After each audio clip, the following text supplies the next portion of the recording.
আসসালামু আলাইকুম প্রিয় শিক্ষার্থী বন্ধুরা, এই যে এদিকে একটু খেয়াল করুন।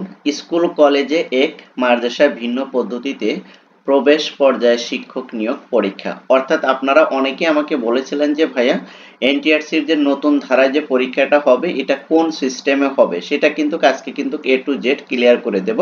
দেখেন, তিনটি ফরম্যাটে পরীক্ষা হওয়ার কথা ছিল, সেখানে স্কুল কলেজ এবং মাদ্রাসা কারিগরি এদের সবাইকে একটা ফরম্যাটে আনার কথা ছিল। অর্থাৎ পরীক্ষার যে মান বন্টন এবং পরীক্ষার যে নাম্বার সেটা কিন্তু একই ফরম্যাটে রাখার কথা ছিল, কিন্তু এখন কিন্তু জানা যাচ্ছে যে একদম ভিন্ন হবে। অর্থাৎ স্কুল কলেজ এবং কারিগরি থাকবে একটা ফরম্যাটে, আর মাদ্রাসা থাকবে ভিন্ন একটা ফরম্যাটে। অর্থাৎ দুটি ফরম্যাটে থাকবে।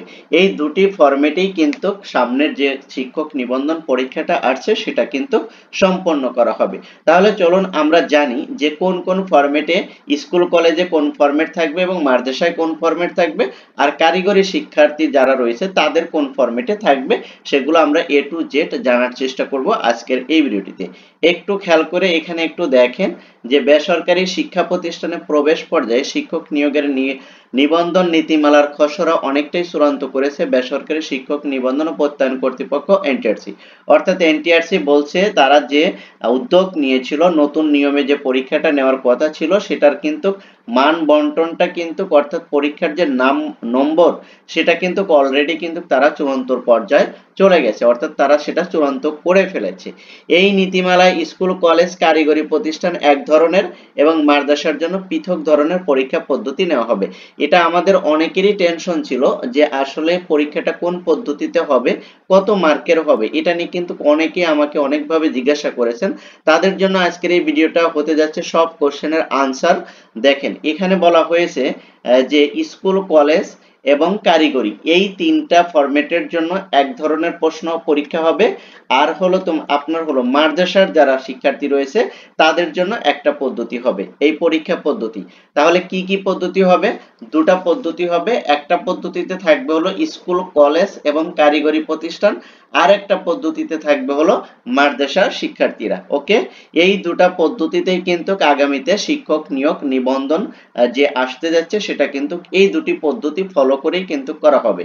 তাহলে এবার আমাদের কোশ্চেন আসতে পারে যে আসলে যদি এই দুটি ফরম্যাট যদি ফলো করা হয় তাহলে আমাদের মার্ক কত হবে। হ্যাঁ, সেটাও কিন্তু আজকে ক্লিয়ার করে জানানো হয়েছে যে আসলে আপনাদের মার্কটা কত হবে সেটাও আমরা জানবো। চলুন আমরা আস্তে আস্তে সেদিকে একটু লক্ষ্য করি। এই যে এদিকে একটু তাকান, দেখেন শিক্ষা মন্ত্রণালয় এবং এনটিআরসির একটি সূত্র জানিয়েছে বেসরকারি শিক্ষক নিয়োগের ক্ষেত্রে কি প্রিলিমিনারি মৌখিক পরীক্ষা নেওয়া হবে। অর্থাৎ পরীক্ষার ধরনটা কি হবে? প্রথম হবে হলো প্রিলিমিনারি, তারপরে হবে হলো মৌখিক বা ভাইবা। প্রিলিমিনারি পরীক্ষায় থাকবে হলো 200 মার্কের ভিত্তিতে।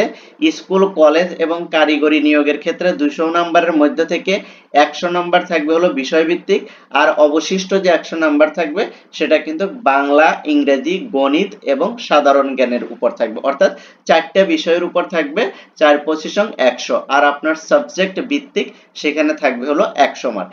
এই মোট হলো 200 মার্ক। এটা কাদের জন্য? স্কুল কলেজ এবং কি কারিগরি শিক্ষার্থীদের জন্য। এরপরে আসুন যে মাদ্রাসা শিক্ষার্থীদের জন্য কি থাকবে।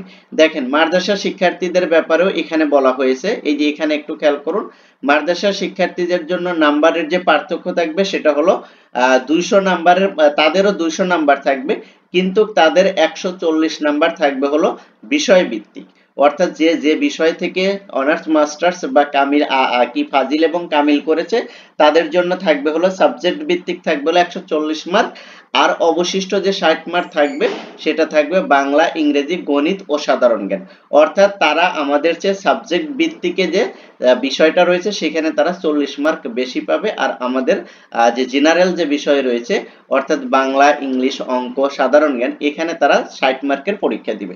এই দুটি ধরনেই কিন্তু আগামীতে শিক্ষক নিয়োগ নিবন্ধনের পরীক্ষাটা হতে যাচ্ছে। এবার মার্ক ডিস্ট্রিবিউশনটা এখনো দেয়নি, তবে মার্ক কিন্তু অটোমেটিকলি কিন্তু আমরা বুঝতে পেরেছি যে কোনটায় কত মার্ক হবে। ঠিক আছে, এই স্কুলেরটা, স্কুল এবং কলেজ আর কারিগরিটা কিন্তু স্পষ্ট বোঝা গেছে। সেটা হলো যে কি 100 মার্ক থাকবে হলো বাংলা, ইংরেজি, গণিত ও সাধারণ জ্ঞান, তাহলে এখানে 25-25 করে থাকবে, এটা মোটামুটি ধরে নেওয়া যাচ্ছে। আর যে 100 মার্ক থাকবে সাবজেক্ট, সেটা হলো তার যে সাবজেক্টের উপর অনার্স মাস্টার্স করেছে ওই সাবজেক্টের উপর 100 মার্ক থাকবে। তাহলে ওটা এখন পরীক্ষাটা কি কোন আদলে হবে এটা হলো কথা। তবে পরীক্ষাটা কিন্তু অধিকাংশ কি যাদের সাথে আমরা কথা বলেছি তারা যেটা বলেছেন বিসিএস এর আদলে পরীক্ষাটা নেওয়া হবে। যদি বিসিএস এর আদলে পরীক্ষাটা নেওয়া হয়, এবং আমরা এর আগেও আপনাদেরকে বলেছি যে পরীক্ষাটা কিন্তু এমসিকিউ আকারে নেওয়া হবে। যদি এমসিকিউ আকারে নেওয়া হয় তবেই কিন্তু সেটা বিসিএস আদলেই নেওয়ার মতন হবে। তো এখন বিসিএস আদলে যদি পরীক্ষাটা হয় তাহলে কিন্তু এখানে প্রিলিমিনারি 200 মার্কের থাকবে আর ভাইবার জন্য থাকবে হলো 20 মার্ক। তবে উভয়ের ক্ষেত্রে পাশের ক্ষেত্রে যে বিষয়টা আপনাদের কাছে বলা প্রয়োজন সেটা হলো যে উভয় ক্ষেত্রে, অর্থাৎ আপনি যে প্রিলিমিনারি দিবেন সেখানেও কিন্তু 40% মার্ক আপনাকে পেতে হবে, আর ভাইভাতেও কিন্তু আপনাকে 40% মার্ক পেয়ে কিন্তু আপনাকে কি করতে হবে, পাস করতে হবে। তে ভাইভা এবং প্রিলিমিনারি যেটা বাছাই বলেন, ঠিক আছে, বাছাই পরীক্ষা আর মৌখিক পরীক্ষা, এই দুটাই কিন্তু আপনাকে আলাদা আলাদা ভাবে 40% মার্ক পেয়ে কিন্তু পাস করতে হবে, ঠিক আছে। এটার ক্ষেত্রে কিন্তু মাদ্রাসা যারা আছে তাদের জন্য কিন্তু এই একই রুলস প্রযোজ্য থাকবে, অর্থাৎ 40% মার্ক পেয়ে ভাইবা এবং প্রিলিমিনারি পাস করতে হবে। আশা করি বিষয়টা আপনারা বুঝতে পেরেছেন। এরপরে দেখেন, এরপরে যেটা বলেছে, এই যে যেটা আমি আপনাদেরকে বললাম সেটাই কিন্তু এখানে বলেছে, এবং কতজন স্টুডেন্টকে পাস করানো হবে এই বিষয়টা যদি বলি, যেহেতু এই বিষয়গুলো আমি আরো আগেই বলেছিলাম, তারপরেও আপনাদের জ্ঞাতার্থে আমি বলছি, সেটা হলো যে পরীক্ষায় যদি 1 লক্ষ শূন্য পদ খালি থাকে তাহলে সেখানে কিন্তু 2 লক্ষ লোককে বা ইয়ের জন্য ডাকা হবে, অর্থাৎ কি এমসিকিউতে বা প্রিলিমিনারিতে পাস করানো হবে।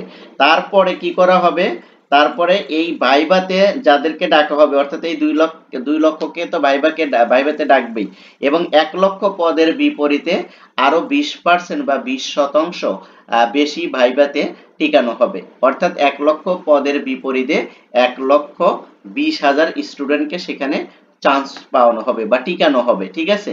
আশা করি বিষয়টা আপনারা বুঝতে পেরেছেন, কারণ এর আগেও এগুলো অনেকবার আপনাদের সাথে ক্লিয়ার করেছিলাম, তারপরে বললাম। এরপরে আসেন বয়সের যে বিষয়টা, বয়সের বিষয়টা হচ্ছিল 35 পর্যন্তই থাকছে, বয়স বহাল থাকবে। তবে এখানে বলা হয়েছে যে যেদিন থেকে সার্কুলার বা বিজ্ঞপ্তি প্রকাশ করা হবে সেই দিন থেকে বয়স গণনা করা হবে, এরপরে আর বয়স নিয়ে আর কোনো ঝামেলা পোহাতে হবে না, অর্থাৎ নিবন্ধনের সনদ পেতে পেতে যদি 35 প্লাসও হয়ে যায় তারপরেও আর এটা চাকরির জন্য কোনো হবে না, বাধা হয়ে দাঁড়াবে না, ঠিক আছে। তার মানে কি, সনদের বয়সটা থাকবে 3 বছর, এই 3 বছরের ভিতরে আপনি যোগ্য প্রার্থী হিসাবে যে কোনো প্রতিষ্ঠানে আপনি নিয়োগ পেতে পারেন, ঠিক আছে। এই ছিল হলো আজকের সর্বশেষ কি নিবন্ধন নিয়ে সর্বশেষ আপডেট নিউজ। এরপরে যদি আর কোনো আপডেট নিউজ আছে সেটাও আমি আপনাদের সাথে শেয়ার করব। ততক্ষণ পর্যন্ত ভালো থাকুন, সুস্থ থাকুন, আর আমাদের এই চ্যানেলে প্রতিনিয়তই কিন্তু শিক্ষা এবং শিক্ষা বিষয়ক সকল আপডেট নিউজ পাবলিশ করা হয়। আপনারা যদি এনটিআরসি এবং শিক্ষা বিষয়ক সকল আপডেট নিউজগুলো পেতে চান বা তথ্যগুলো জানতে চান তাহলে অবশ্যই চ্যানেলটি সাবস্ক্রাইব করতে পারেন। আর এই ভিডিওগুলো যদি ভালো লাগে তাহলে লাইক, কমেন্ট, শেয়ার করে দিয়ে সবাইকে দেখার সুযোগ করে দিবেন। Thank you so much. আল্লাহ হাফেজ।